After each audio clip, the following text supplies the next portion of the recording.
But apart from that, I'm good. Lovely to meet you both. That's great. You too, you too. Hi, Connor. Hi, Tien, how are you? Very well. The crack is very good. Thanks. Yeah. Great. Thanks for joining. Yeah, thanks for coming.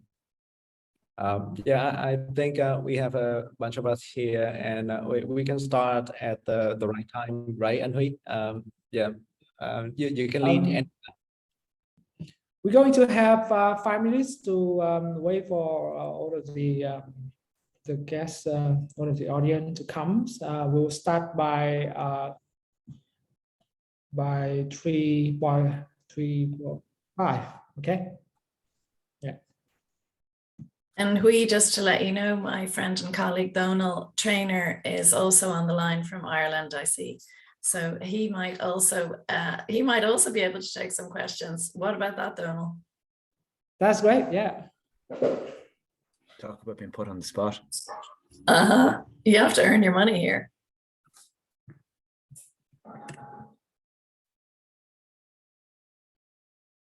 What the weather like there? Are you Dublin today? Yeah. What the weather like? 10 degrees yesterday? No, it's a little warmer actually. It's a beautiful autumn morning. The sun is out in Dublin, which we, as you know, isn't always like this. And I'd say it's about 14 degrees outside at the moment, but it'll be warmer later. So yeah, we're having a lovely autumn. Very nice. That's not bad at all. That sounds quite nice. No, not bad at all.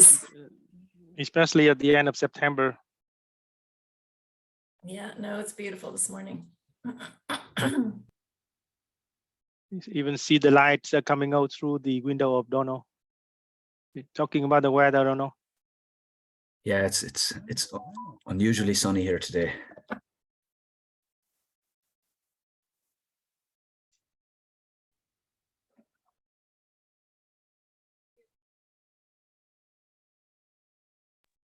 Well, it looks like we have a fantastic audience here this morning. Great interest in the topic. Obviously well promoted as well. Congratulations. Yeah, it looks like there's a great list of people. When was the last time you were here, Deirdre? 7-8 years ago. I think I was there for 𝐒𝐏𝐄𝐂𝐑𝐒's 10th anniversary. So I think that was maybe 2018 or 2019. Not too long. Yeah, no, not too long. Time for another trip, I think. I really, so. really Things change quickly here. I know. Yeah. Well, we're all open for business now here, so you should come over. We'd be delighted to see you in person. I heard you had some very tough lockdowns. We thought we had it hard in Ireland, but I think it was harder where you are. Yeah. No, people in Saigon were suffering much more than anywhere else in the country. Much more than Hanoi. Oh, really? Okay. Yeah. Okay. Oh, I didn't know that. Yeah. It's really yeah, it was severe. Saigon I heard about. Yeah. So it's all lifted now, is it? We forgot about it. Everything forgotten. Nobody remember nothing. Okay. It's great. You can see a lot more tourists around now. I think it's not quite back to the previous levels, but there's no PCR or vaccine requirements coming in. So it's great. It's great to see a bit of life again, people passing through. Mind you, I missed the worst of the lockdown. I only arrived this year, so I think I came in at the right time. That's great. And is the Irish Embassy still funding 𝐒𝐏𝐂𝐂𝐑𝐒 at this stage? I don't know. No, not at this stage. There has been some transformation, and even the way we work with inside the organization. But 𝐒𝐏𝐂𝐂𝐑𝐒 is still very active. They're having a big funding now from USAID, but they are doing a great job. Yeah. Okay. Still growing. That's fantastic. So Donal, one of the things I did in my previous role was we replicated Social Entrepreneurs Ireland in Vietnam with the help of the Irish Embassy and Nguyen Phan in particular, who's on the line there. And it has been wildly successful, actually, probably more successful than SEI. So that was one of the great pleasures of my time, was to be able to visit Vietnam 3 times a year for 10 years to help get that off the ground, and left great friends behind me when I stopped working there. Yeah. Mighty legacy. Very good. Well done. Well, we didn't do anything much. All the hard work was done in Vietnam. So it's brilliant to see that it's continued.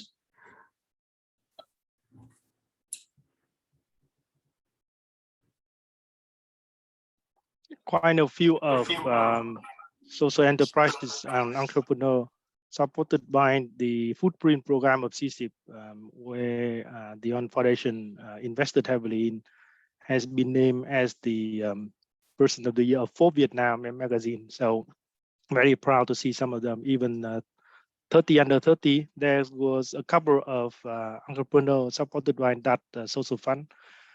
So really, yeah, it's a great impact, and great to see people on the sector, and also to see people has been appraised and supported by so many others people in. So we are going to see some of them next week at the Impact Business Summit organized by FOB. So we'll see some of them there, and many of them are graduates of the program trained by 𝐶𝐶IP and supported by the UN Foundation. So you should be proud of it, Deirdre. I am. I am indeed. Thanks. Thanks, Glenn.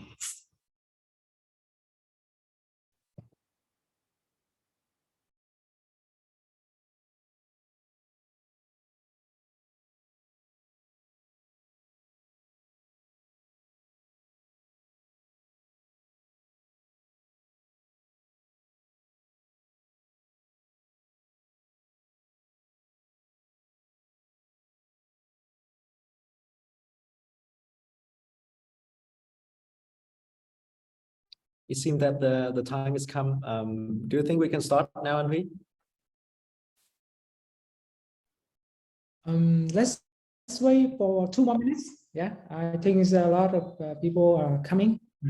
Just 2 more minutes, and we'll start by 3:05.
Okay.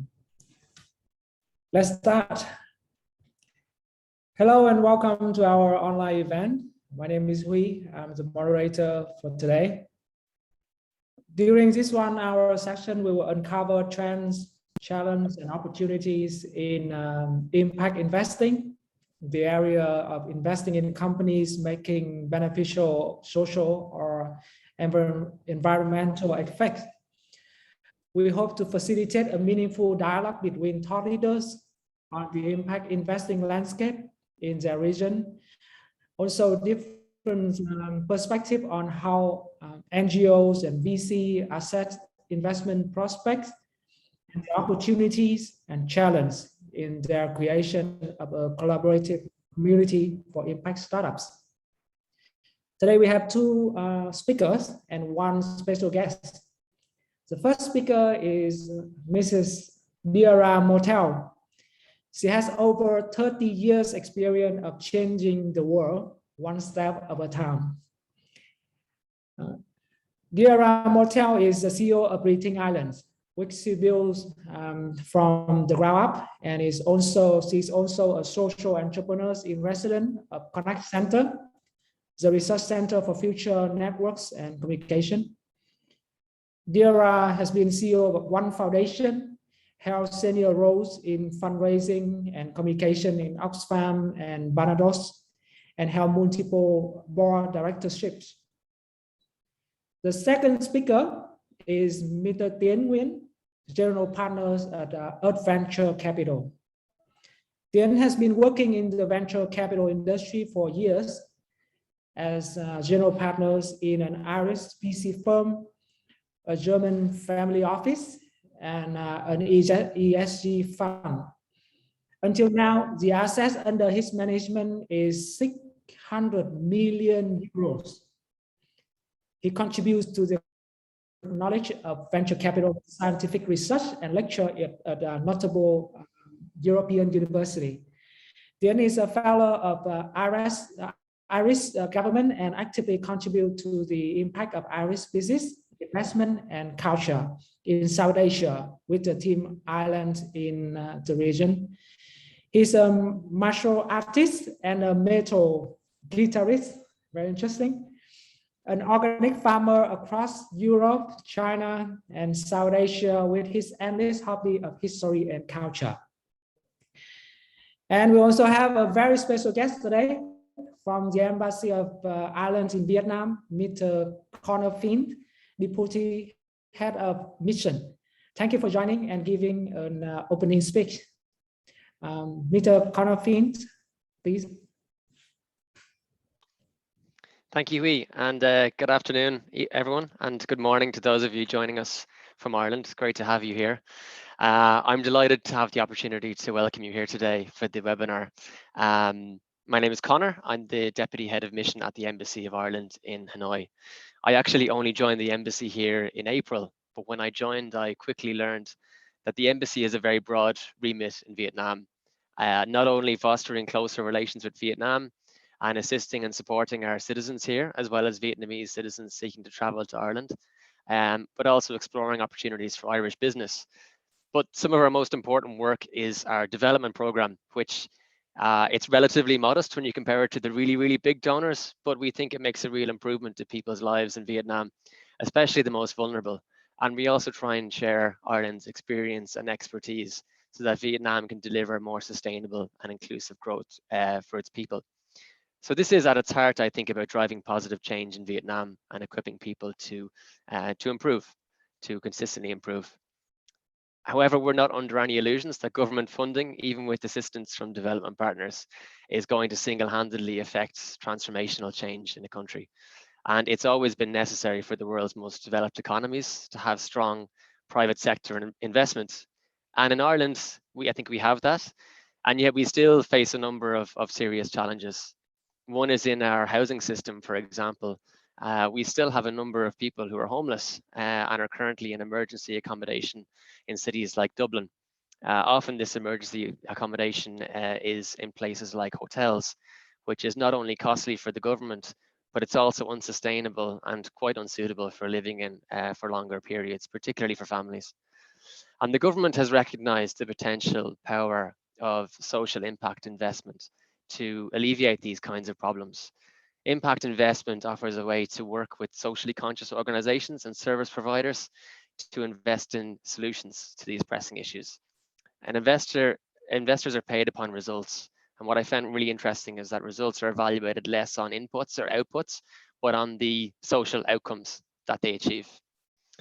Funds have been channeled, for example, on the homeless issue into investments that seek to put an end to emergency accommodation for families in Ireland and provide them with suitable homes. And this model can be used in many, many areas. For example, Rethink Ireland, and I'm delighted that Deirdre is here to speak to us today. Rethink works in a number of areas, including education and health, green transition, and others. And these interventions represent another tool that we can use and deliver real improvements for people. One that leverages the particular experience of various stakeholders, maximizes the effectiveness of the interventions, improves value for money, and helps to drive wider reforms. So I'd like to thank a number of people for participating in the webinar today, because unfortunately I am not an expert. Maybe after this hour I will be an expert. First is Deirdre, as we mentioned, and as we mentioned, CEO and co-founder of Rethink Ireland, joining us from Ireland. And Deirdre, unlike me, has significant experience and will be able to speak to you a bit more about opportunities and challenges in the area. And I'd also like to thank Mr. Tien, CEO of 𝐒𝐏𝐄𝐀𝐄𝐊𝐄𝐑. And Tien, as we mentioned, is a fellow of the Irish Government Scholarship Programme and an alumnus of UCD, the Michael Smurfit School. The aim of these scholarships, by the way, is to give people the tools they need to achieve sustainable development goals in their home countries. And I'm especially delighted that Mr. Tien is still exemplifying that spirit in Vietnam and is continuing to improve people's lives in Vietnam, while also still working to deepen Ireland and Vietnam's relationship. And that's fantastic to see. I'd also like to thank Huy for facilitating the discussion. Huy is CEO of Pencil Group, pioneering digital agency group, and he's also an advisory board member of the Friends of Ireland. That's a group that has done some really stellar work promoting Ireland in Vietnam. And thank you also to the wider teams at Earth Venture Capital and Friends of Ireland, as well as my colleague Nguyen and my other colleague Nguyen at the embassy for assisting in getting the funding sorted and getting this off the ground. We're delighted to support this event through our Ireland Vietnam Fund for alumni and academics. So well done to Tien and the various other alumni and affinity diaspora here in Vietnam who are contributing towards that deeper relationship between our two countries. So I hope you enjoyed the webinar today and that it gives you some food for thought and it's an interesting discussion. Thank you very much. Thank you very much, Mr. Conrad. Yeah, we're really looking forward to hear from you, Deirdre, on learning about the landscape in Ireland on impact investing.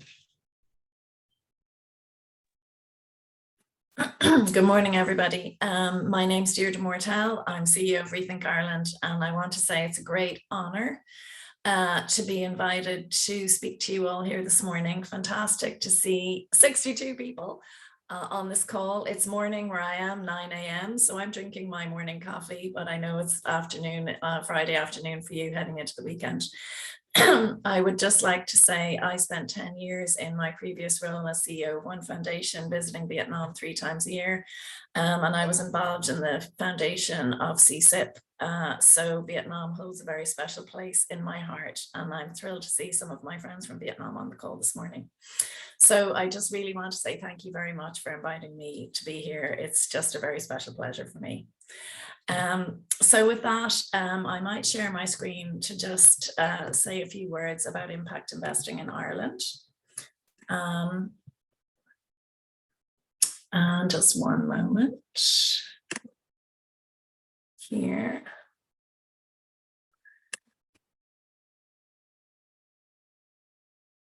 Are you able to see that yet? Yes, we saw it. You are, okay, just one moment.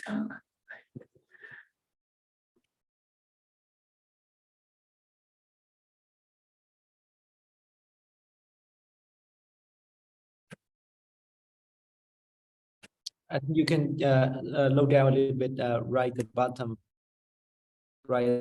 of the There we go. There we go. Is that okay? Great. So I'm CEO of Rethink Ireland, and I want to tell you a bit about what we do and then move into impact investing and its relationship with us. Rethink Ireland supports Ireland's best social innovations with cash grants and business supports. We got going in 2016, so we're still a young organization. And to date, we have raised an 85 million euro fund. That fund comes roughly 50% from the Irish government and 50% from private philanthropy. So what we uniquely do is we bring together philanthropy from companies, multinational companies, Irish companies, and wealthy families and individuals together with government funding to tackle Ireland's most critical social and environmental issues. And in this case, we were actually created by the government, although they didn't give us any money at the beginning. They created us and said, go get it. And for every euro you raise in philanthropy, we will match that with a euro from government. So we start each year with nothing and we raise money as we go. So you might wonder, what does that have to do with impact investing? But you're going to have to wait a moment to find out. And just as we get started, you can see a map of Ireland there, but I just want to remind you in Vietnam that we are a small country with a very small population. So we're only 5.5 million people in the Republic of Ireland. So with 90 people in Vietnam, I just want to draw the contrast in terms of what scale looks like in Ireland. So look, we work very closely with the Irish government. This is Minister Joe O'Brien, who is the minister who provides the matching funding from us, and that funding comes from the Department of Rural and Community Development. But we've also partnered with other government departments along the way, depending on what the issue is. And look, we work with bold, courageous leaders who are passionate about social change. And you can see some global companies here, like Zurich and Bank of America, and then some local companies as well, like Allied Irish Bank and IPP Insurance, local banks and insurance companies. And we don't really mind who they are, as long as they buy into the vision that we are looking to promote. So what have we done since 2016? First of all, we've raised 85 million euro. Our mission is to raise 100 million euro by the end of 2023, and we are on track to do that. So in 7 years and in a small country, we're very proud of that. And our key mission as we started was to mobilize capital to tackle Ireland's critical social and environmental issues.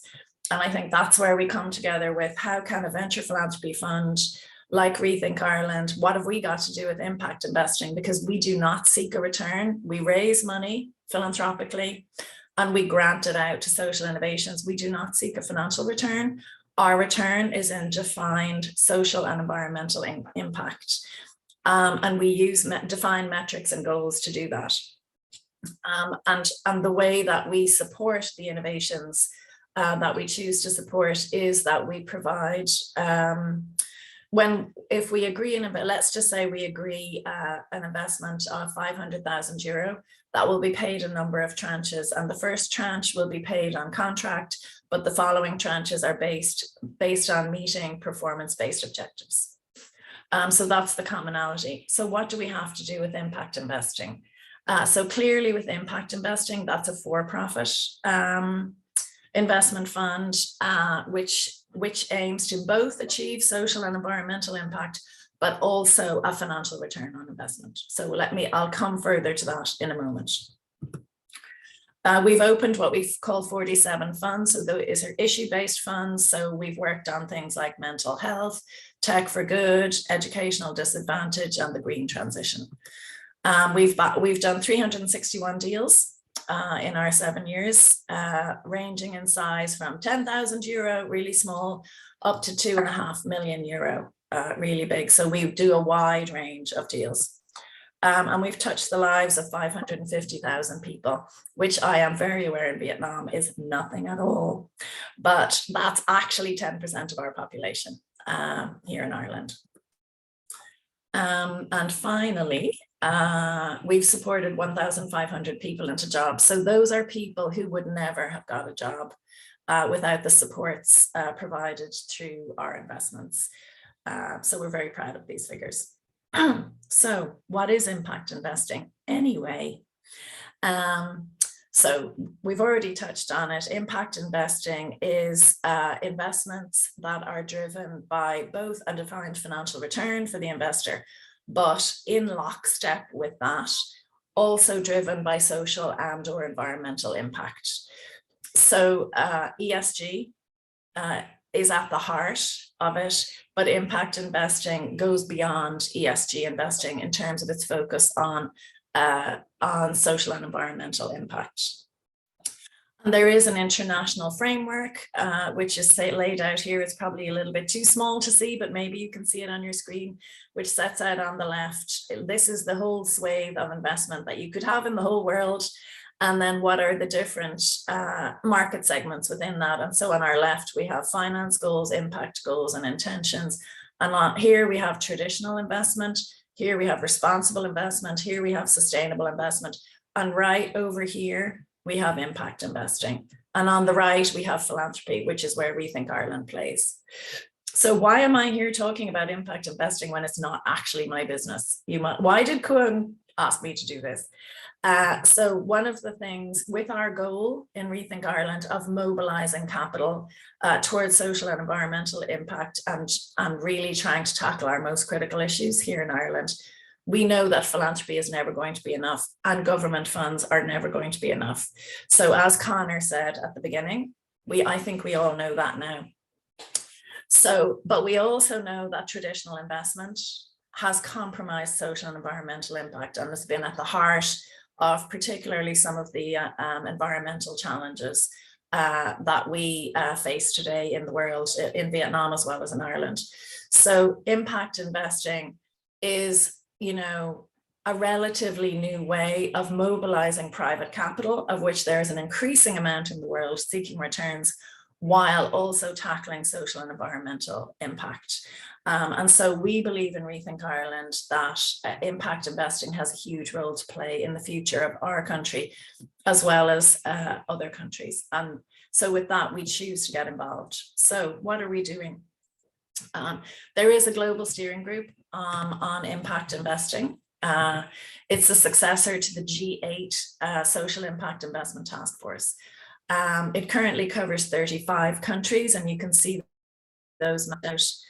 The green ones are active and the blue ones are coming down the line.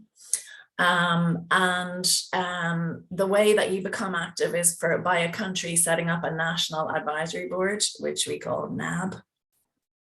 Why do we shorten all these words? I don't know. So the green ones have already created a national advisory board, and there is a formal process to do that. And in Ireland, if you can see us there, because we're so tiny, we have a blue dot just here. So we're coming down the line, and essentially Rethink Ireland has convened a small group of players in order to go through the process of creating a national advisory board on impact investing. And that is the key thing that you can do in your country in order to stimulate an impact investing market if it's not already existing. So what are we doing?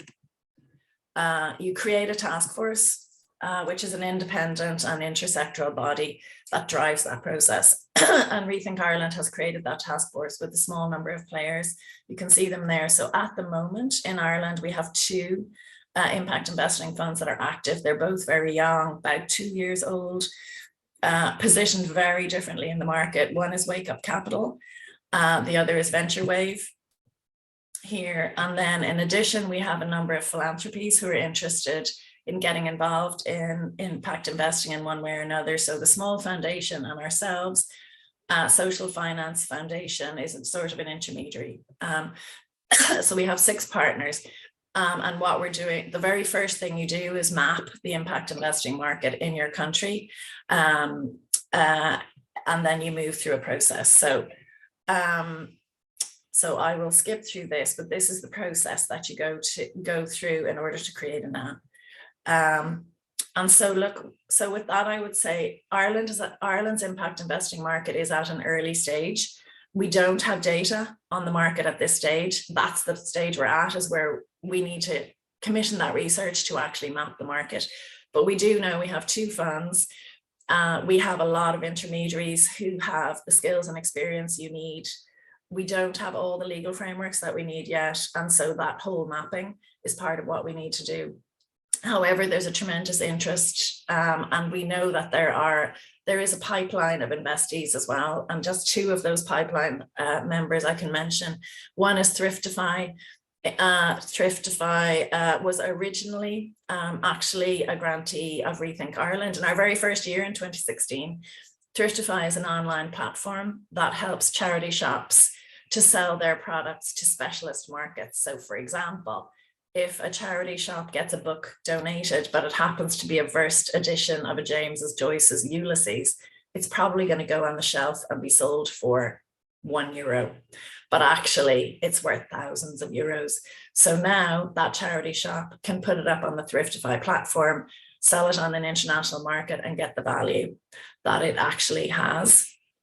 So instead of it being one local charity shop in one local neighborhood, it can go into an international platform. And so Thriftify found that through philanthropy and being a nonprofit, it couldn't raise the money it needed to achieve its social and environmental objectives. And so it changed to a for-profit, has secured impact investment here in Ireland, and is now scaling. So that would be one example of impact investing in action, and bringing together impact investment together with a social innovation that tackles critical social and environmental issues. So I will stop there. Thank you very much, and happy to listen to our other contributors. Thank you, Diarra. I saw in the presentation you are supporting 361 social innovations, which means in the last 6 years, you almost like endorse one of them every week. That's a lot of work. Very impressive. Thank you. And Mr. Tien, please share about Earth Venture Capital.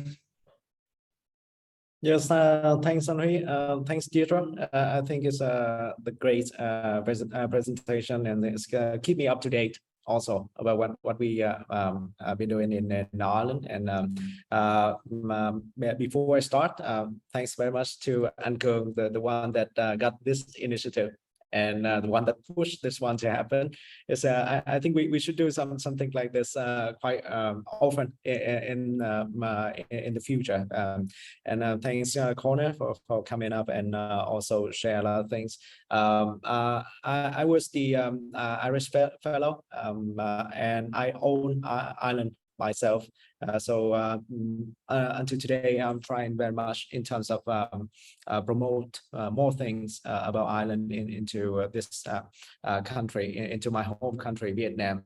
And I also recognize that there's some similarities in terms of the two countries. And now today we can go very deeply into the impact investing, which is the same interest that we try to follow, the mutual interest in terms of the both countries. So the presentation today more or less is more about impact investing wave, the new wave of investing in Southeast Asia, where Vietnam played a very important role. And I would like to not really share very much about venture. I think a lot of things that have been said in our website. So so now I focus mostly in this trend of investing in Southeast Asia, where Vietnam plays a very significant role. So as we back in the data, I think we use the same data like with Deirdre's presentation. We have seen that the market size of this impact investing is quite, huge in terms of more than 700 billions. And what is the role of the other institutional fund? And we see that the key player here is a private sector. So we can see that the government can play something, the government can support in some way, but like Deirdre and her fund, there's some portion need to come from the private sector. And the private sector is like more active in terms of contribute. And the more the active, the more chance that we can fight against the many issues like a social issue, and for us, which is a climate issue. And so from here, we can see the sector that plays the very significant, which is energy. For example, in Vietnam, the booming of solar power is the kind of things that we can see the rise of the mainstream industry. So in terms of energy, we got so many solar power that established in the country, and we got many Irish company that involved in energy, like mainstream renewables, involved in the wind power in Vietnam. So I think it's a great thing that happened between the two countries. And come to our region, a little bit about our map. We can see that it's a kind of a lot of countries in Southeast Asia, and Vietnam is a balcony looking up to the East Sea, what we call the East Sea. And this is a kind of the place where climate change affect very much. And we see that happen every month, even every day in the Mekong Delta. And we see all of the country here is affected by the climate change. So we are frontliner. And where the battle happen in terms of climate change, we can form a lot of solution. So that's why at Venture Capital, we hope that we can invest more in Southeast Asia to the frontliner countries. And look at the numbers that we got these days, which is the companies, the startup. We invest in startup, and in climate change, we got like nearly 900 companies. We got some thousand deals. We got investor. We got exit. It's a kind of very interesting things. Because before people always think that climate change, like deep tech, it's a long time to become to get exit. And you know, with the venture fund, we need to leave on exit. So it's a good case that we got some exit, and it's on the rise in terms of exit of investing in startup. So it's a good trend. We look at deeply into the exit. Most of the deals is through M&A. We got some IPO, not really much, but I believe in the near future it should be more.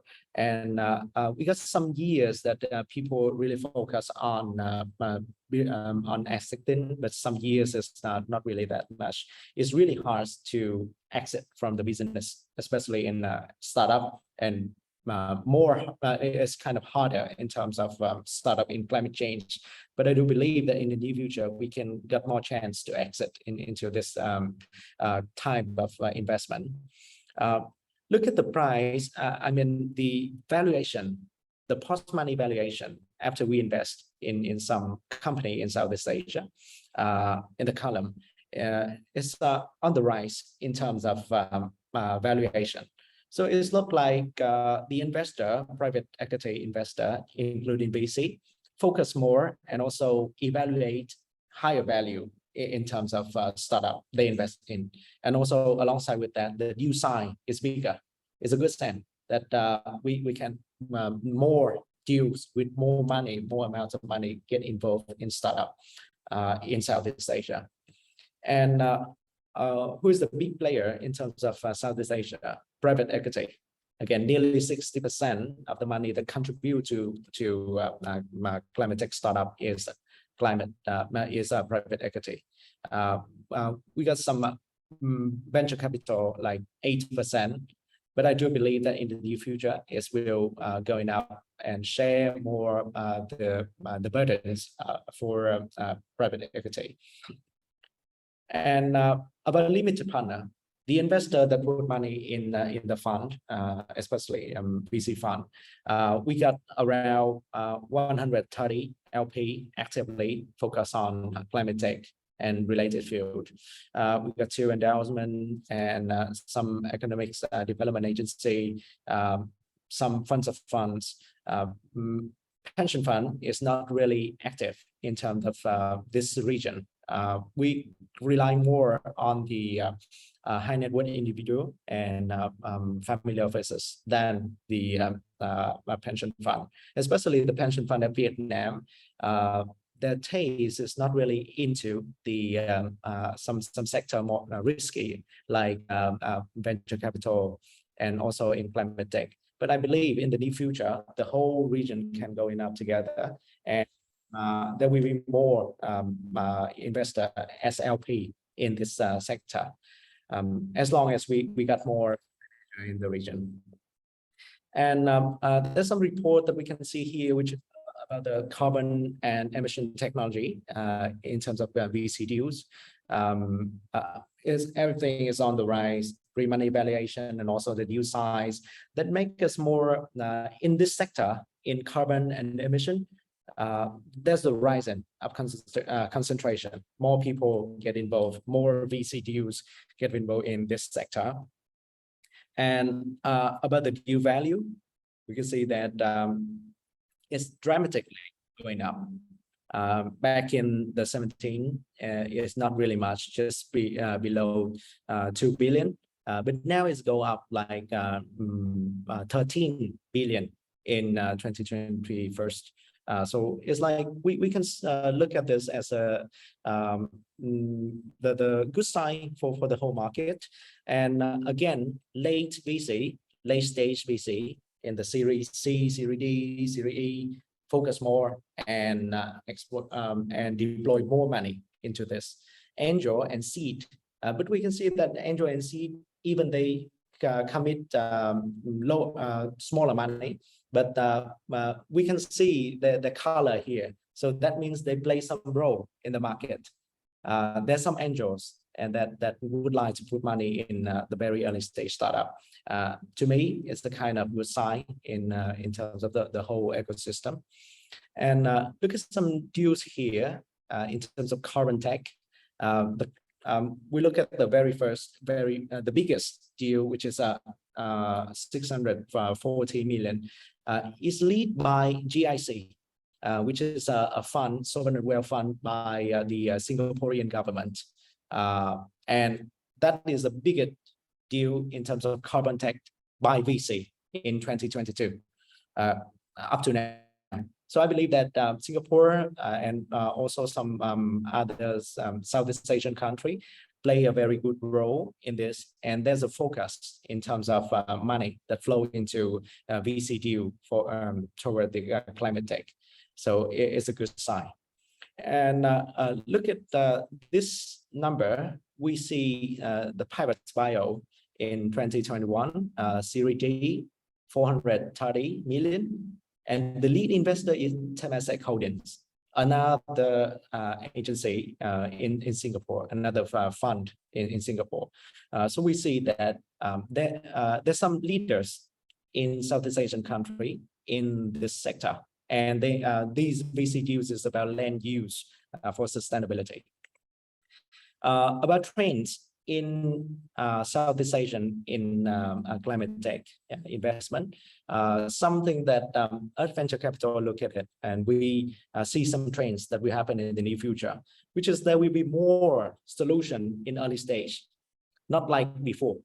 Before everybody think about climate tech, they think about energy, battery, but now more things about software, hardware light, and early stage.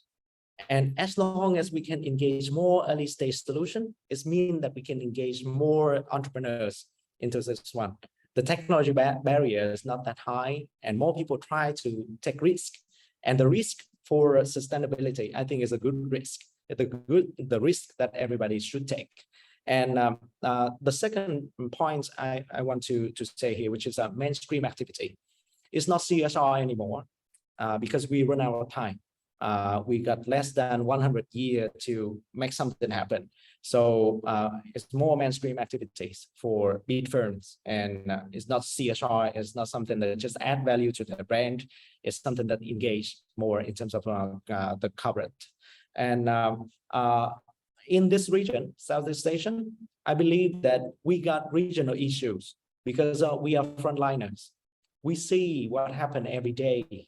We're not in the climate country to stay there and just try to solve some issue elsewhere, right? We got our own issue every day happen in our countries, but those issues, if we can solve that, we can scale to with the global approach. Here in the climate change and the global warming in Vietnam, if we solve it well, we can bring it in to Europe, because it's the same things. And in RVC, we invest just in the company that can scale, because our problem is not the local problem anymore. It should be the global problem, because it's climate change. lower early stage valuation. I think with this winter of investment in the VC world, everything is got back into the real value. Before just 1 year before, when I went to Indonesia, the price for a seed startup there can be up to 100 million USD. So it's like the kind of bubble in terms of VC investment. But now everything is lower and easier for VC to access to these startups. And we see the more commitment from oil mining. For example, we got some very interesting partner, which is the Vietnam Oman investment. And they invest very much in terms of solar power, and is run by the Vietnam Oman authority. So we all know that these Middle East country, they got money from oil business, but now they engage in the renewable energy. This is a kind of way of escape for them from rely on very much in fossil fuel. And more commitment like this is a chance for emerging fund managers to tackle that. They can be our LP as long as we see the problem that we can feed and we can solve in terms of climate change. But the last one, which is in the region, we lack of understanding of climate change. We do not have enough data. The entrepreneur, they may be very good at business, but climate change is another thing that we need to tackle with very unique ways. And researchers in the region is not really good. And also we need more initiative. We need more collaboration. And in terms of this, I believe that Vietnam and Southeast Asia can learn very much from Ireland, can learn very much from what happened in Ireland, what we apply in Europe and from the gateway of Ireland to see what kind of thing we can share and develop together. Because this kind of problem, the climate change, is something that we should solve together. Nobody can solve it alone. No fund can solve it alone. So there's no competitor here, just partner. About our venture capital, very shortly. This is a typical venture capital model. At venture capital, we tackle with the bigger problem, which is climate change. So we do something different. We got the VC fund as a core. We work with think tank. We work with governments to apply some regulation from the startup, and then we can engage more regulation. Good regulation for the impact startup. And we got the venture studio to work closely with the startup at the pre-seed round to early stage. And now we got the venture foundation, where we set aside 1 million USD to go grant together with other foundation to the scientific researchers. So from that, we work with the tech enabler and also have the tech co-founder. So we focus on that. This is our ecosystem model. And about our pipeline, up to now, every month we screen more than 100 startups, and most of them is in Southeast Asia country, some from Europe, some from North America, and this is the data that we put in the final stage. And about country, very large amount, a lot of countries that involved in here. But it's surprisingly, we have not invested in any company in Vietnam yet, even though we're very active in Vietnam to find. So it's something that we need to work more, and we hope that we can engage more and also wait enough long to see what happens in Vietnam in the near future. Because for now, it's uneasy to find the high quality climate tech startup for Vietnam, in Vietnam. And also about the pipeline. Okay, it's more or less our presentation. Thank you very much. Thank you, Tien. Many useful information and a lot of numbers. Thank you. So now is we move to the panel. So I will ask you guys a few questions just shortly, and then I'll leave to the audience to answer to ask questions, because I think this is I also see some familiar faces here, and I think this might be a lot of tough question to you. So I have 3 questions here to you, so we can discuss a little bit before we go to the audience question. The first question, very important, I think a lot of people here expecting, is that how do impact investor assess the investment? So as we see a lot of people talking about market size, talking about timing or the founding teams, you know, what's the difference in impact investing? How do you and the reason why, does that connect to the reason why you haven't chosen any startup in Vietnam to invest yet? So please, Tiến first, and then we want to hear from Dira. Yeah, it's a question that a lot of people ask, and I believe that is something I can show, which is here. Easier to talk with some photo, right? People can follow. Okay, as you see my screen, I think. Okay. Yes. The investment process that we follow. We every year we scan like 2,000 ventures around the world. Our ticket sizes are from 300K to 3 million, and normally we invest together. Like I say, our concept is that there's no competitors, so we invest with partners around the world. Our key partners include some fund like Seed Capital by the Enterprise Singapore, or many others, deep tech VC around the world. And look at this one, is a kind of old school model of investment process. We source, we screen, we DD, term sheet, IC review, and due close. And in here, we see one challenge very much. It's a crazy challenge, which is some company we invest in, first of all, they create impact, but the impacts they create and the thing in the production, they create the bad effect. Sometimes the bad effect is more than the impact that they create in the very beginning. So how can we tackle with that? So we choose the model of thematic investment. So we choose some teams that we can invest in, some team that we understand very much, and some team that we make sure that all kind of bad effects will be lower as much as possible. So the team that we choose to follow until now, which is IoT, power efficiency, and robotic, and also AI, machine learning, the thing that we understand the most and the thing that can reduce the emission the most until now. So we do not have the answer yet, and I believe that not so many funds got the answer yet in terms of impact investing. So that's why we got Earth Venture Foundation, where we focus more in scientific research. We need more scientific research to back our assumption until now. So I believe that I hope to have the ultimate answer to this question in the next couple of years, where we have more scientific proven.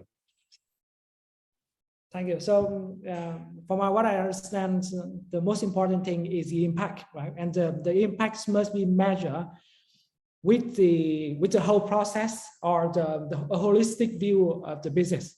It's not just the end results of the product or services, but also in the process of manufacturing, or in the process of executing the ideas, right?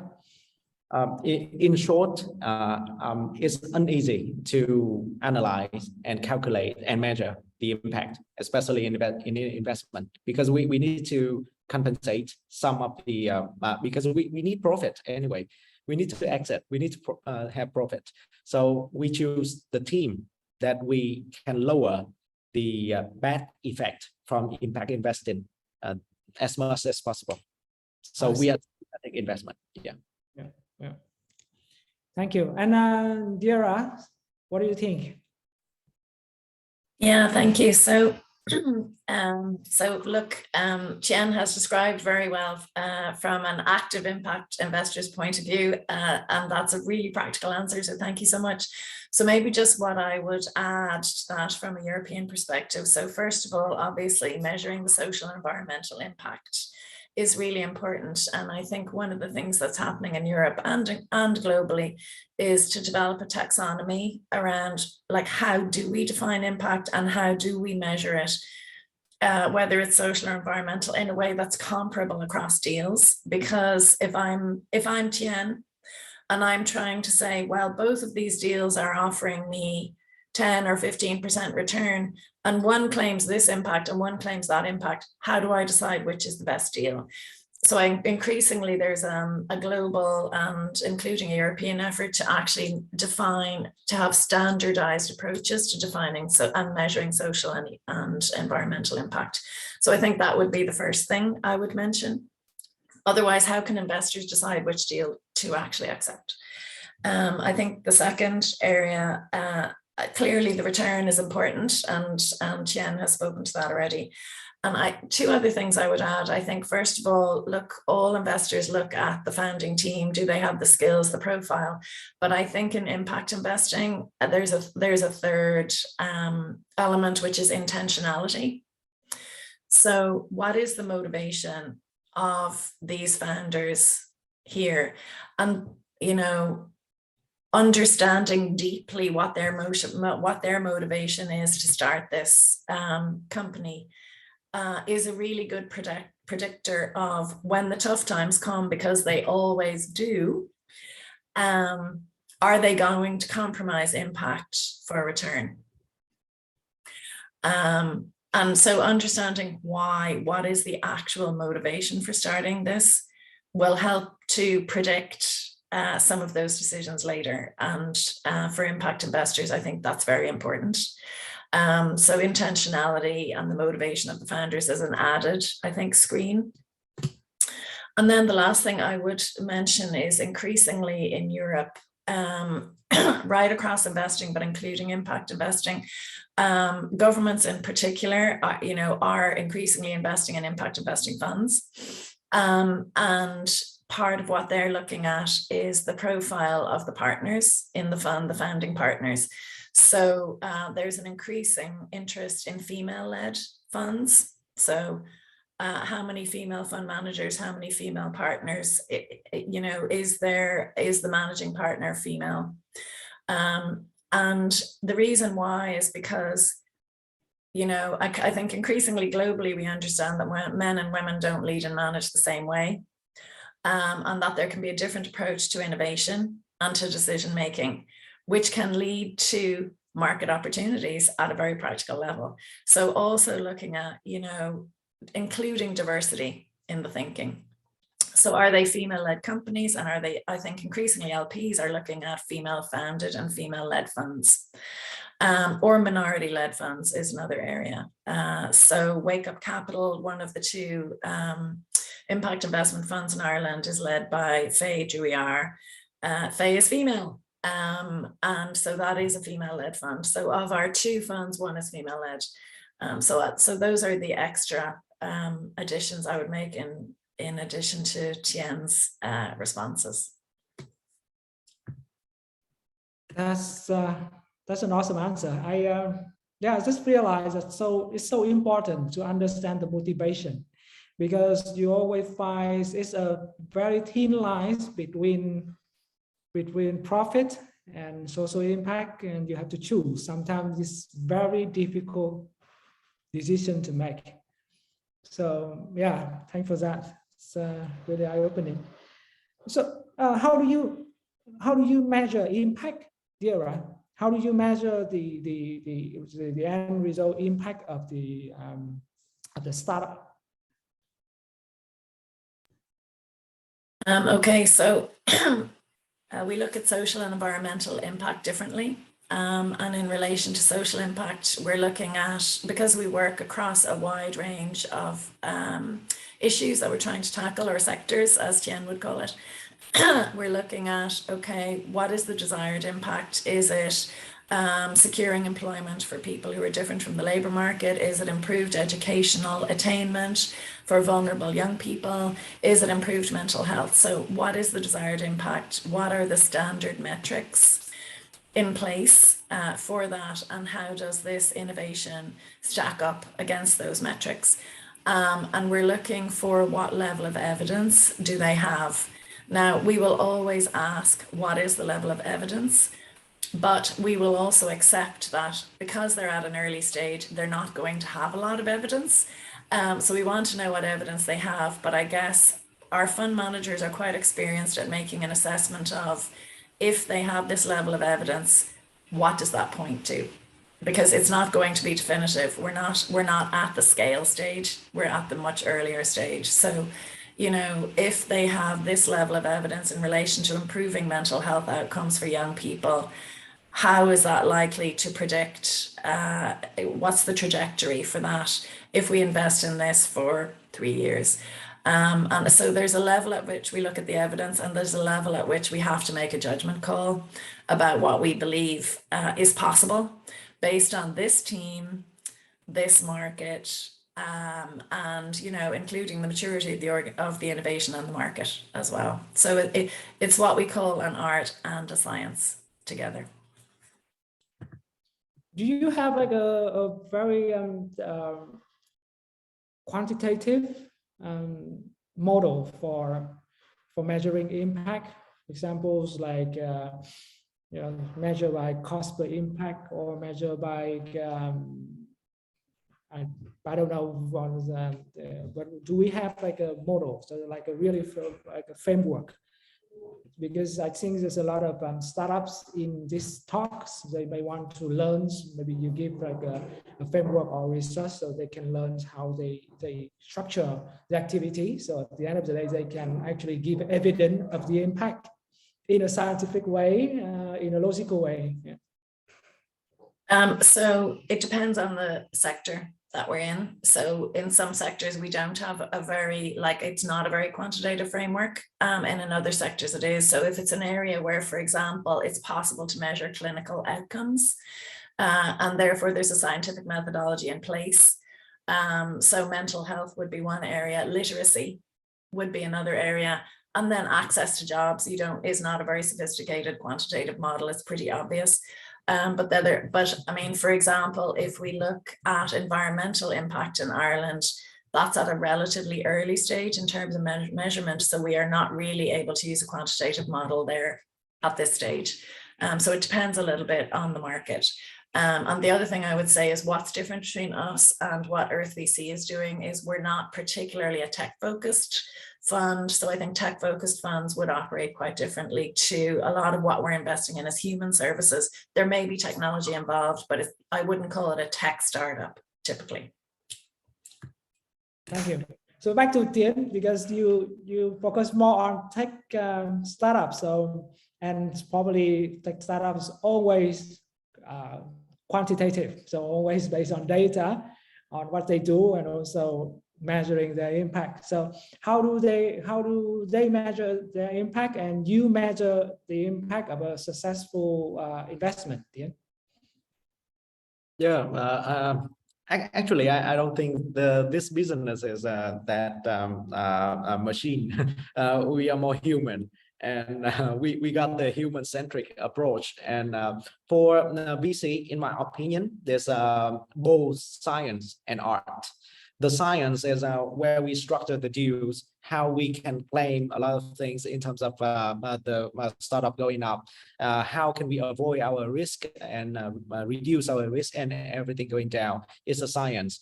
And the art, to me, is evaluation.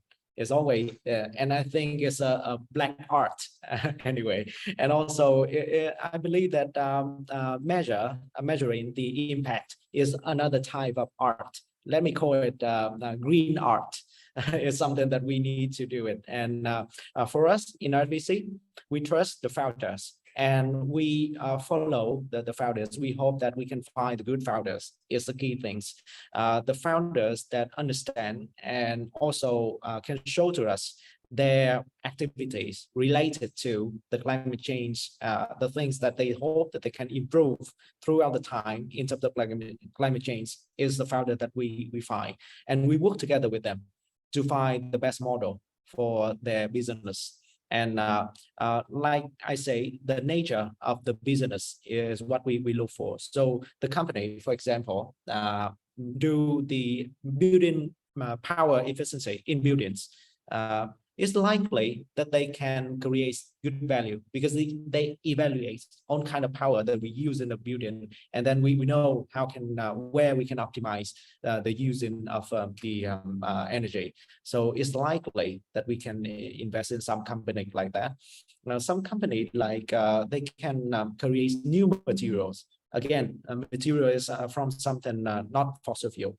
Is the thing that we also look for. And we look at the founders, what kind of thing they think about climate change, what the activity every day, they put climate change in their activity every day, and also the core business every day, is lead to the people that we can work with. And we develop the model together with them. And for me, it's just green art, like I say, and art, you see it differently every day. It's not the same model. It's just my answer. Thank you. Thank you. Can I ask a question of Tien, if that's okay? Tien, do you use the Sustainable Development Goals as part of your framework? Is that relevant to 𝐼𝐶? Yeah, we use SDG and also the COP26, the goals. We also put it in Nguyen.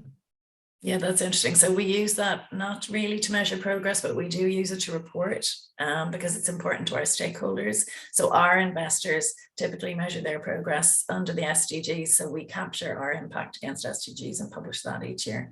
So I think that's a helpful framework that everybody can understand. And the UN has published, metrics underneath that. So I think that's one that, everyone can adopt rather without too much training. The other thing I would mention is that for every organization that we invest in, we don't provide just a grant. We're a venture philanthropy fund, so we also provide a place on an accelerator that we run ourselves. And as part of that accelerator, one of the core compulsory modules is impact measurement and management. So I guess what we're doing is we're recognizing that whatever stage the organization is at, it needs to go further. And they might be at a very early stage or they might be quite sophisticated.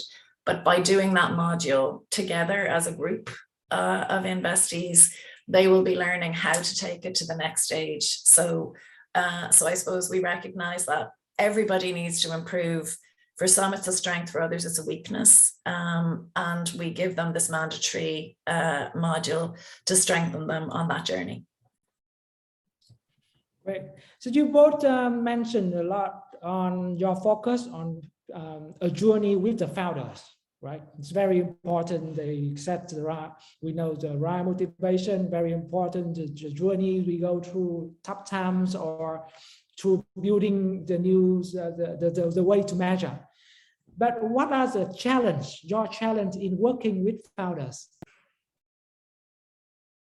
What are the challenges have you been to any difficulties, any bad situation working with founders? If you could share, yeah.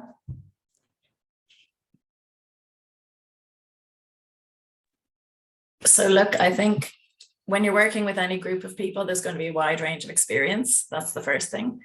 So some of my close friends are people who are founders that I invested in the past, and we clicked, and we have traveled that journey from, investor, investee, to collaboration, to friendship.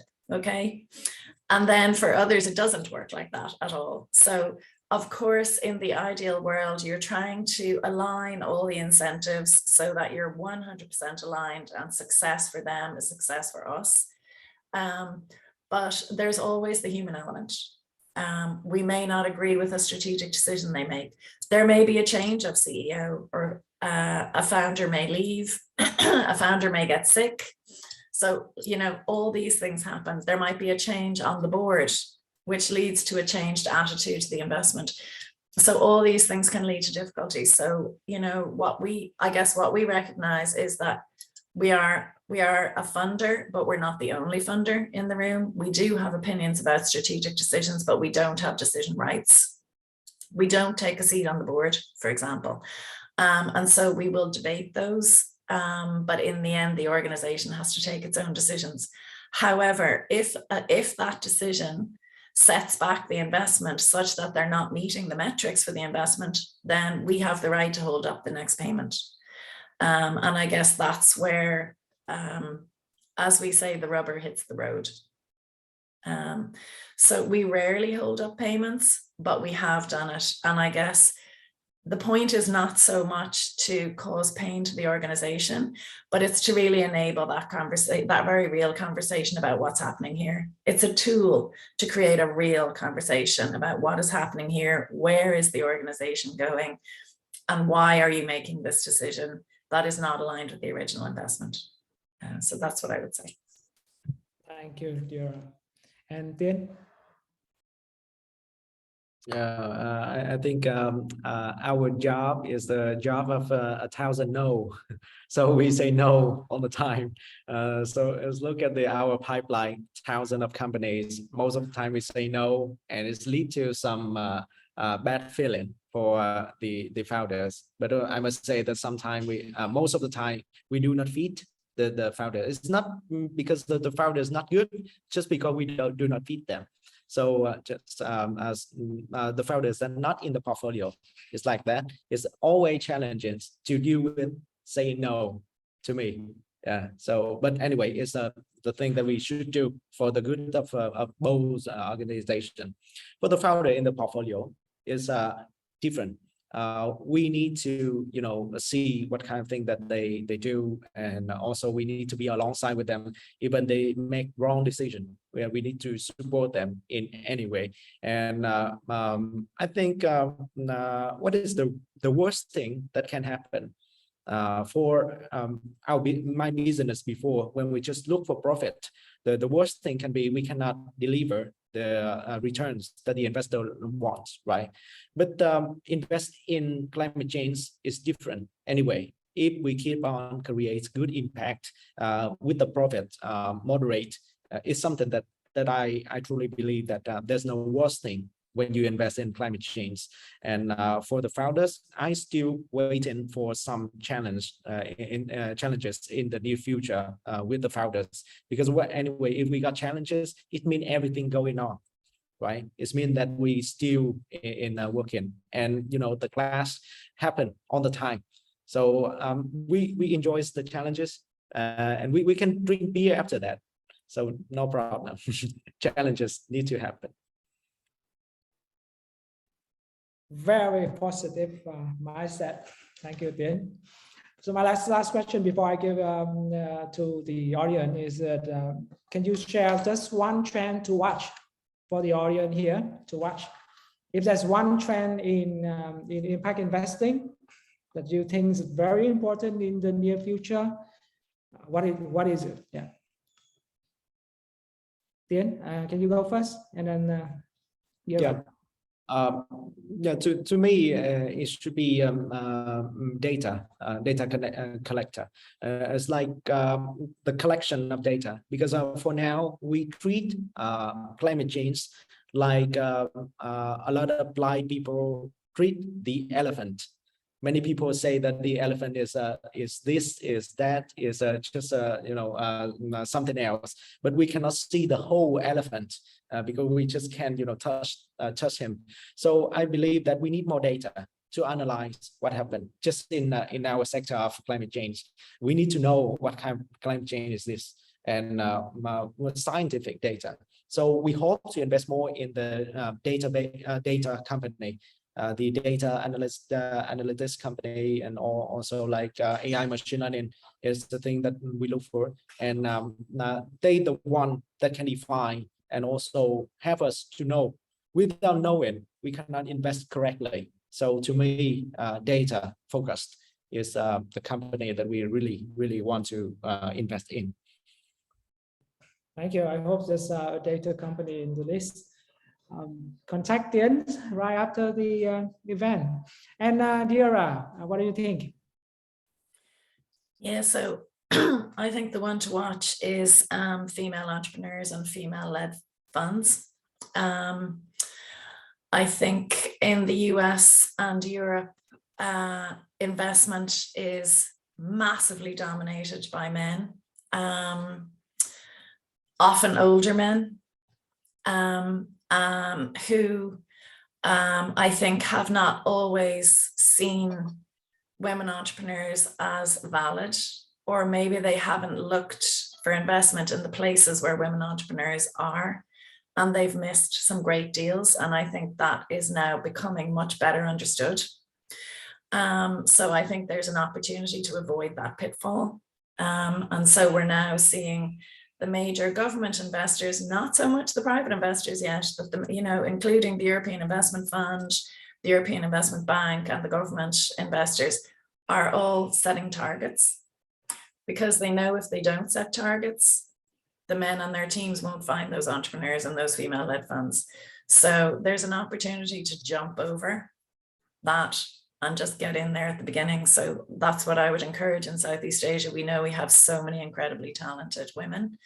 So let's just make sure we're screening them in when we're looking at investment funds to invest in and entrepreneurs. That would be what I'd point to. Great. In the audience today, I saw at least 2 of my friends, women founders, very strong with a motivation to change the world. So yeah, we do have a lot of strong women entrepreneurs here in Vietnam. And I hope they will find impact business is something that they can invest their career in. Okay, so that's all the question from me. Now we go into the discussion with the audience. I saw here a very interesting question from the audience. This is from Phương Puhaka, the co-founder and brand marketing communication from Pune Oil. She asked, what is the definition for impact investing if you have to explain it to a 5-year-old child? This is a tough question to me, so I really want to hear your answer to a 5-year-old child. Please, Dira. You're giving me the hard question. Oh, yeah, they will come to Tien. And then you can get some initial thought first. It will be harder for him. Thank you. That's a fantastic question. So I think the simple answer is investment is about putting my money down and getting more money back next year, right? So impact investment is about putting my money down and getting more money back next year, but also knowing that I have made the world a better place in the process in some way that I have thought about beforehand quite deeply. That's a beautiful answer. This will put a challenge to Tien because he has to come up with some things, at least at the same level. Yeah, I think there's a quote that I should take these days. So I just tell my son, actually, he is 3 years old, that I work for the company with only one shareholder, and that is the earth. The earth is our whole only one shareholder. So that the thing that I will talk to him. Wow. Okay. So you guys are so good, so awesome. This is really beautiful answers. I think I will come back today and talk to my kids, say the same thing, and yeah, I was just tell them that I was part of this great events, and I met these 2 great people. Thank you. There's a list of questions here. We cannot answer all of the questions, but let me pick some from here. And from the live audience here, if you have any question right now, just put it into the chat box. Yeah.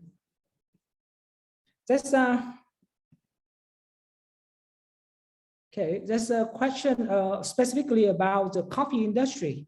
How can the coffee industry contribute to fight against climate change?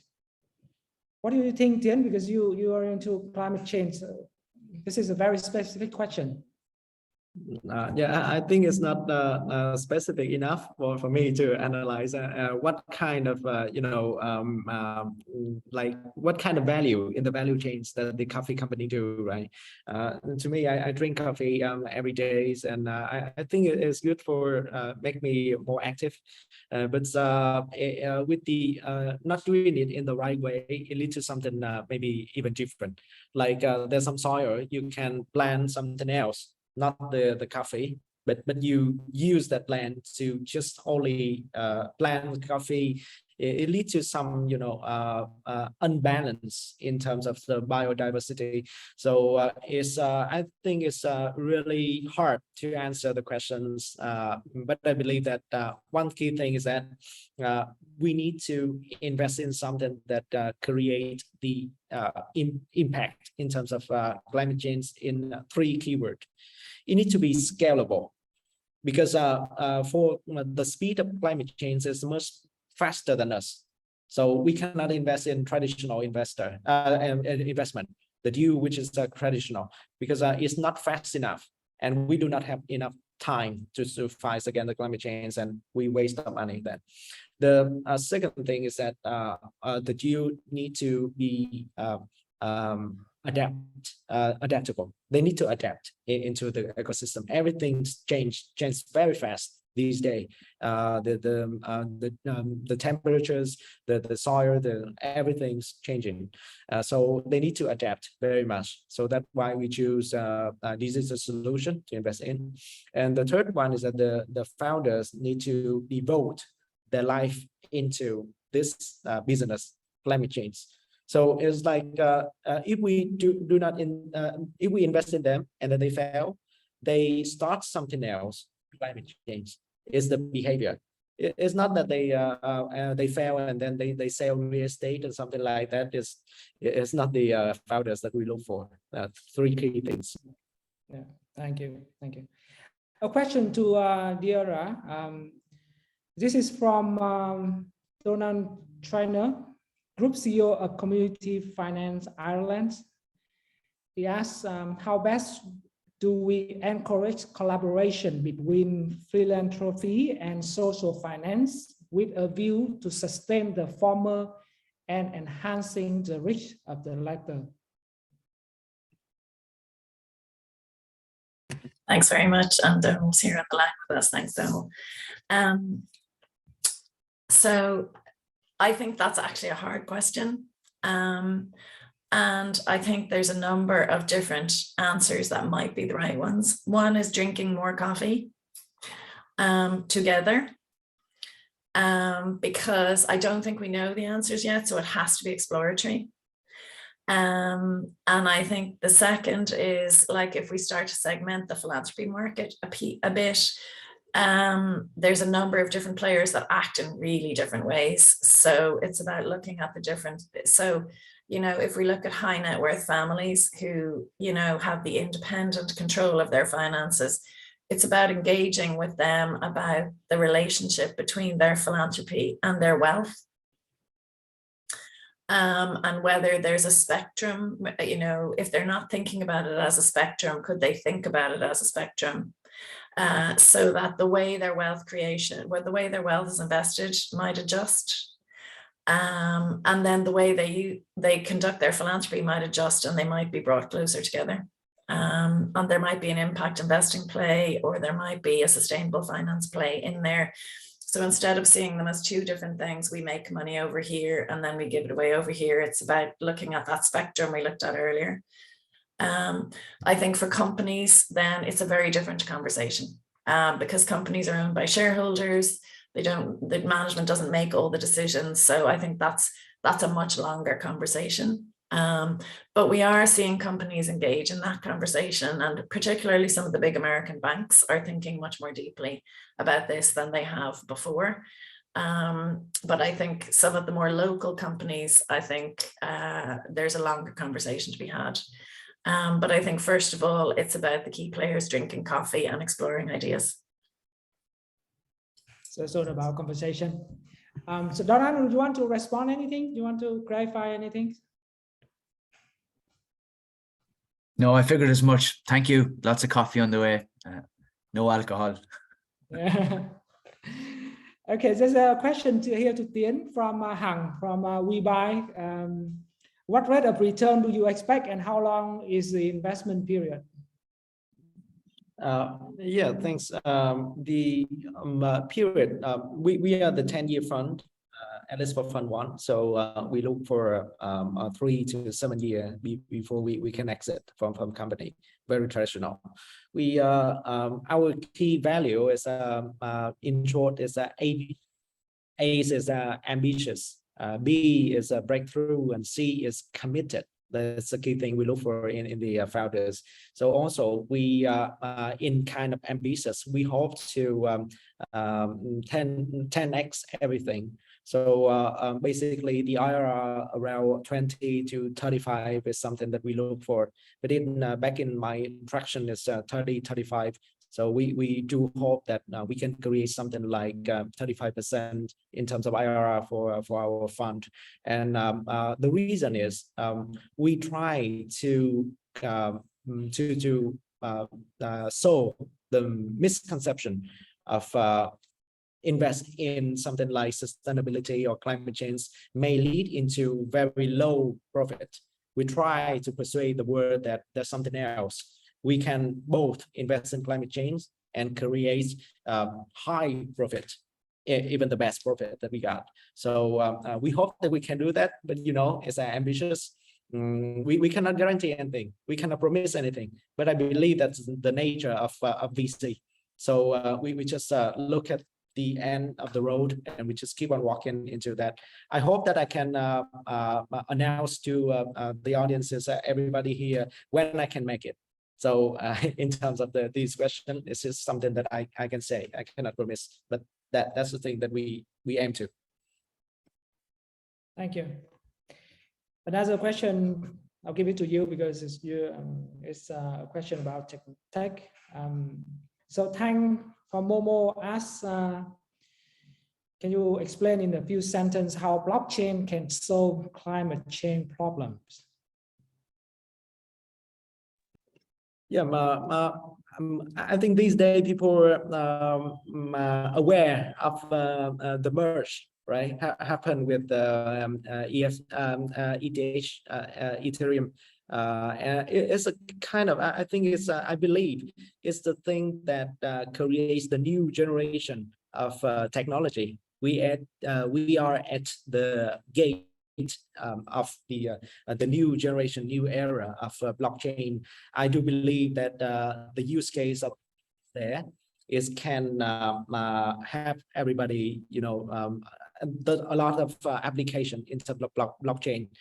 We just forget there's some Ponzi scheme and everything that happen around. It's happened all the time when something booming, new technology, there's a Ponzi scheme, I believe. So for me, blockchains is the technology that we believe that can create some good impact. But we need to use that. We need to understand that, and we need to be patient. If we invest in blockchain, and blockchain may lead to some application in terms of planting more trees. To us, it's more storage of carbon, and you can make everything more transparent in theory. So there's not we cannot see the application yet, but I do believe that if we focus more in blockchain and wait and also engage in the community more, it can lead to something better maybe. Yeah, but these days a lot of things that we need to bet, right? We say we need to bet. We do not have any blockchain company in the portfolio yet. We still in the, you know, observe. We still observe. We still see. Anyway, we hope to invest in, like I say, AI, machine learning first, and then maybe blockchain, maybe something else, maybe plasma energy, maybe something more, you know, geothermal energy, maybe. Blockchain is just there in our list, but do not in our portfolio yet. Thank you, Tiến. Yeah, so Tang seems to be happy on her answer. Dira, I have this question to you. Both you and Tiến also mentioned about wealthy families and high net worth individuals, people that could put in the money for social impact or for impact investing. How do you see that's the trend in Vietnam currently, and what can we do to involve them more into impact investing in Vietnam specifically? Yeah, so I think there's a few different things. So I think the first thing is one of the areas where Ireland and Vietnam are quite similar is we don't have a long tradition of inherited wealth. So I think, you know, Ireland was a poor country until 100 years ago, less even. So we don't have, you know, generations of wealthy people. We don't have kings and queens and all of that. So most of the wealth in this country has been generated in the last 2 generations. So I think in that sense, there's a mindset around people remember the wealth being created and they remember the risk being taken. And I think that's helpful. So I think it's about conversations with trusted friends and advisors. Friends, family, and advisors to think about the motivation of how to manage that family wealth into the future. And I think particularly it's young people who are awake to the possibilities of impact investing, and that the way you create your wealth and the way you help change things in the world doesn't have to be this far apart. It can actually be brought together. So I think a lot of older people who might be controlling the wealth in the family are increasingly influenced by their children and grandchildren around how they want to see this happen. So I think engaging with the children and grandchildren is a real opportunity to open up those conversations. I think the second area where they're listening is wealth advisors. But I think, so I don't know about Vietnam, but I think in Ireland, there is some way to go in educating wealth advisors about the possibilities of impact investing. I think wealth advisors are pretty conservative around their approach to risk and return. And I think, you know, maybe they don't have information, but more importantly, they don't have the confidence actually to propose something a little bit different. And so I think the education and bringing along of wealth advisors is very, very important also in making this possible. Thank you. And then what do you think, how do we do this in Vietnam? You was born here and raised here, probably understand the culture more. Actually, we do not yet have any LP from Vietnam, and we see that the terms of venture capital in here is not really clear yet. There's no regulation for venture capital. There's we need to, and you know, the word venture is bring, you know, ideas not really good for the people in Vietnam. It's too risky. And but we work with quite a few family offices in the world, and also high net worth individuals. And we see that the rise of focusing on climate change investment, they like to what we call is a bigger sector, what we call a purposeful investor. And we are kind of investor of purpose. We got a group of purposeful investor in Singapore of more than 100 VC, and all of them is in Southeast Asia.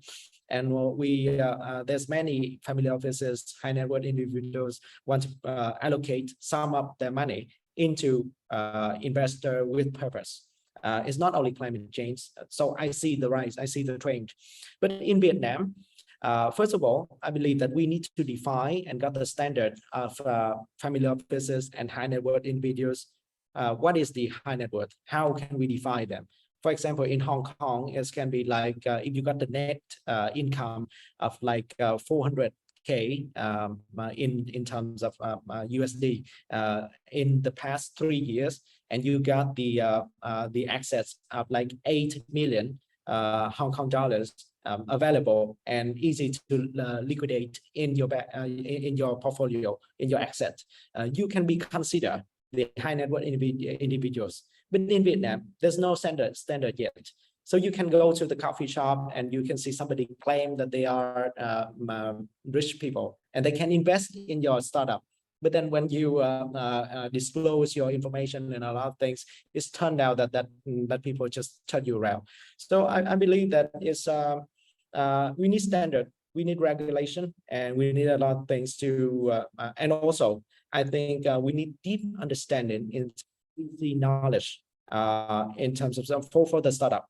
So it's like the startup need to evaluate their investor. Not investor evaluate startup anymore. Is the chance for the founders to evaluate the investor, and we should do it in the right way. And so I just recommend the founders that you need to check the legit of your investor before you share anything, or you can sign NDA. You need to check all of them. Even you are VC, we need to check the LP all the time. Agree, totally agree. I also want to add that I think there's a lot of coffee had to be drink and a conversation to convince people and to get more inspiration on investing on purpose. All right, so we run out of time. So I just want to say thanks to all of the audience, especially thanks to the two speakers. Thanks a lot, and thanks 𝐿𝐀𝐂𝐂𝐈𝐋𝐈𝐓 for initiate this event. Thank you, Donna, if you are still here. I myself learned a lot from today. I founded an NPO, so I'm really interested in this topic personally. I learned a lot from today. It's really hard to just capture the content of today in just a few words or a few sentences. And I think everyone who listened to this events actually have their own key learnings, what they feel that resonate to them, and probably some things that you say today, some keywords here will change somebody's life or will change, it could create like a few impact startups right after this event. So I think that's the most important values of this event. Thank you for spending your time, especially for Deirdre. It's morning and you are so far away. I hope we can see you very soon in Vietnam. After 5 years now, you should come back. The border is open. Everything is open already. I think a lot of the question has been answered. I put here notes, like a lot of messy notes. I have to put it into a note for myself for the key learning from today. Thanks a lot for everything. Yeah. I hope to see you in another section soon. Yeah. And it's very hard to capture the content, but we can capture some photos. Yes, that's right. Let's capture some photos. If you could put your camera on, we can have a screenshot of all of the faces here.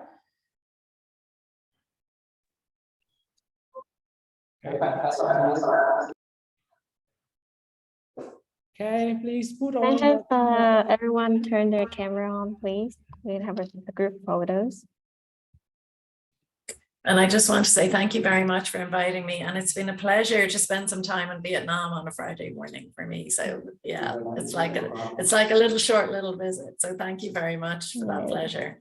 And lovely to meet you all. Okay, I'm gonna screenshot now. Right. One more time. Right, all good. All good, thank you. Thank you. Thank you, Deirdre. Thank you so much, everyone. Thank you for attending. Bye-bye. Bye. Thank you.